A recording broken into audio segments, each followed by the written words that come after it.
Okay, guys, so this is going to be your third lab over the center of mass. And this lab, even though it's titled center of mass, really revolves around this idea of rotational equilibrium. Okay, and what we mean by rotational equilibrium is the fact that the net torque is going to be equal to zero. All right, so this is just a capital sigma that stands for the net torque, and the net means if you add up all of the torques acting on a particular object, all of those torques are going to be equal to zero. So this is a similar concept to net force. Okay, so what is torque? Torque is defined as some force that we are applying some distance d away from a fulcrum, and a fulcrum is the pivot point. Okay, so an example of this would be a door. Okay, anytime that you're opening a door, you're providing a torque some distance away from the hinge. All right, and if you provided this force such that if you pushed directly on the hinge of a door, so that this distance d would be zero, then the torque would be zero, and the door wouldn't open. So you would get no rotation. Right, so torque is a force that causes rotation, and the force has to be applied some distance away from the fulcrum in order for this torque to actually produce some rotation. The example that we're using today is going to be a ruler that we're going to balance on some pivot point or some fulcrum. All right, so it's essentially a seesaw. All right, and we're going to be hanging different masses at different distances away from the fulcrum. So we'll call this mass M1. We'll call this mass M2. We'll call the distance from the mass to the fulcrum D1. Okay, this is very important, right? These distances D are from the mass to the fulcrum. It's not necessarily whatever the number that this is hanging from. If this is hanging from 10 centimeters here from the end of the meter stick, D is not 10, right? D would be 10 minus whatever the position of this fulcrum is. So we want to know what is this distance between the mass and the fulcrum. Next, we're going to label this distance to M2 as D2. All right, and we want to get some equation that we'll call the rule for rotational equilibrium. So if this system is balanced such that it's not rotating one way or the other, right, then we'll have some rule that'll demonstrate this fact. All right. So let's get an expression, and for this rotational equilibrium to be true, the torque of this side has to balance the torque on the other side. So the torques have to be equal, so that the net torque is zero. All right, so let's write an equation for the torque on either side of the fulcrum for our seesaw. So torque is force times distance. So this mass is going to pull down this side of the ruler with some weight that we'll call weight 1, which is going to be equal to m1g, right? Weight is just mass times the acceleration due to gravity. This is going to pull down with the force weight 2 that we'll call m2g. All right, so the torque on side 1 is going to be w1 times d1, which we can also write as m1g d1. The torque on side 2, again, is force times distance. So the force here is weight 2 times the distance d2. And we can rewrite weight 2 in terms of the mass and acceleration due to gravity. So this would be m2g d2. All right, now in equilibrium, so if this system is balanced, then these torques are going to be equal to each other. So we can write these torques m1g d1 as being equal to the torque on the other side, which is m2g d2. All right, you can see that the g's are in common here, so we can cancel those g's out. And what we're left with is this rule for rotational equilibrium that we're going to be using in this lab, which is this boxed equation here. M1d1 is equal to M2d2. All right, so what we're going to be doing is balancing different masses, M1 or M2, at different distances, D1 and D2, and then verifying that this equation is true. So we can put a heavy mass some smaller distance away from the fulcrum, and that would mean we would have a lighter mass some larger distance away from the fulcrum, as long as it's balanced. So we're just going to be verifying that this equation is indeed true. Another idea of this, so this is the main part of the lab, so we kind of skipped ahead of ourselves a little bit because the lab is called center of mass, right? And what center of mass is it's the point on any object where all of the mass can be considered to be concentrated, right? So anytime I have any object, there's going to be a point that I can balance that object, right? So for a perfectly round circle, the center of mass is going to be directly in the center. So if I put my finger on that point, right, then this circle would balance at that point. So the center of mass is where the system is balanced.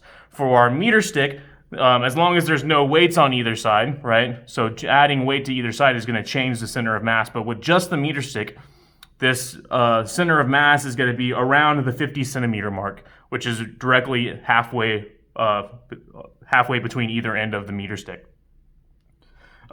So the first thing that we have to do is to determine first the center of mass of our meter stick by balancing it. So it's going to be around 50, but these meter sticks are not perfectly balanced, okay? So it's going to be slightly off.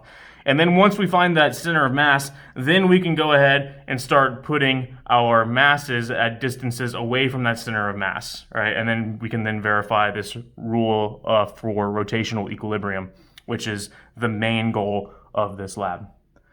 Okay, so there's going to be a couple of demonstrations, or one or two demonstrations for an exploration part of the lab that you'll see next, and then we'll go over how we're going to actually verify this equation, okay, by hanging different masses at different distances. And so you'll see a demonstration of that as well. Okay.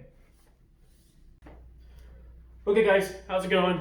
So what we're going to do for the first part of this lab is go through some of the exploration stuff. So I'm going to bring this book over here so you can follow along with me as we go through all of these exploration procedures.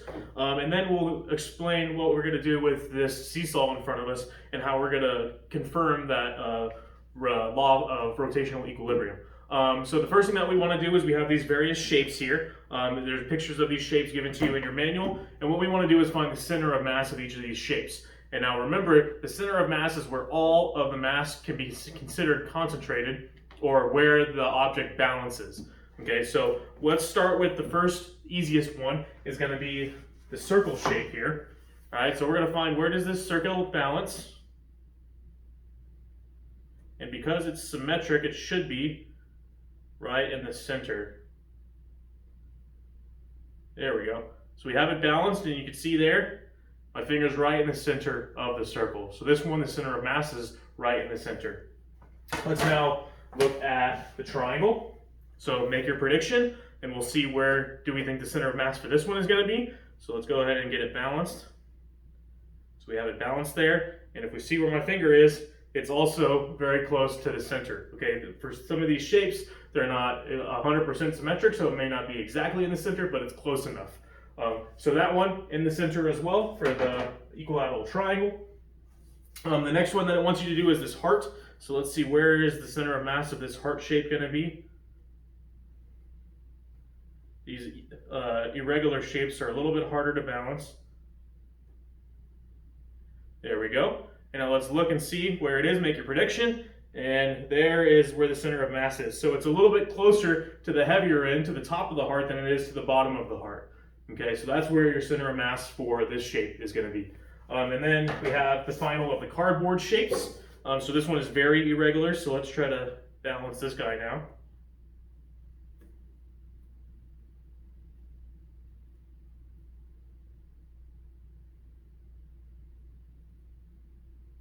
There we go, it's balanced. And let's look at where is that center of mass. You can see it's there. Okay, so a little bit closer to the end where more of the mass is concentrated, so a little closer to this right end, and it's a little further down than the top, right? Because there's this big mass hanging off at the bottom here, so some extra mass at the bottom, so that shifts the center of mass to that side. Now the final one is going to be this eagle. All right, so hopefully y'all have all seen these toys before. If you haven't, the center of mass is actually located right on the beak, so that's where it balances, right? It's because there's two weights in the wings here that shift the center of mass to the beak versus where you might think it would be just by looking at the shape of the bird. Okay, so wherever the mass is distributed is going to change the center of mass. And so going along with that idea of the weight distribution changing the center of mass, they ask you to hang a mass from one side of this heart. So we're going to put a weight at one end of the heart, and we're going to see how does that shift the center of mass.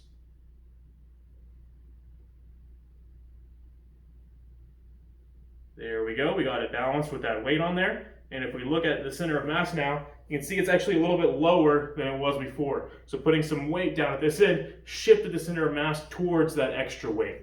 Okay, so that's the first part of the exploration. The next part is finding the center of mass of our meter stick here. So it asks you to place two fingers on either end and then slide your fingers together. And you can see that my fingers are going to meet in the center of mass, which is in the center of the meter stick. Okay, now what happens if I don't start them symmetrically? What if I start one closer to the center and one far away from the center and slide them? What's going to happen? You can see that they still come together in the center. Okay, now then it's going to say, now try not to move one of your fingers. Okay, so put one finger at the end and then put one finger at the other end, and now I'm going to only try to move my right finger. And you can see that the friction forces my fingers to still meet in the center. I was trying to keep my left finger here. I was trying to keep this one stationary the whole time and only move my right, but they still meet in the center. Okay, so that's just an interesting demonstration there. So that should take care of all of your exploration procedures. You should be able to answer all of your questions now for that part. Now let's talk about the experiment where we're validating this rotational equilibrium rule. So it gives you various masses to hang at various distances, and our goal is to balance the other side by hanging another mass at some other distance. So the very first one, it tells you to hang 20 grams. So we're getting one of our 20-gram masses, and we're going to hang it 10 centimeters away from our fulcrum, which I've already determined to be 50.3 centimeters. So it's not exactly in the center. So if I want this mass to hang 10 centimeters away from the fulcrum, instead of putting it at 60 here, which is 10 centimeters away from 50, I instead have to put it at 60.3 to ensure that it's exactly 10 centimeters away from the fulcrum. So we now have this mass hanging 10 centimeters away from our fulcrum, and then it asks us to hang 10 grams on the other side, and then to find out what distance does this 10-gram mass have to be away from our fulcrum in order to balance our system. So we're just going to move our mass around until it balances.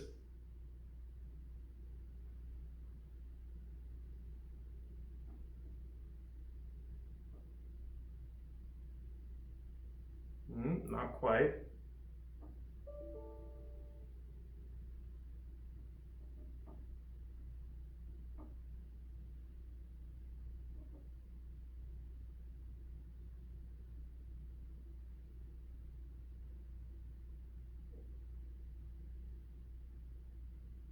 There we go.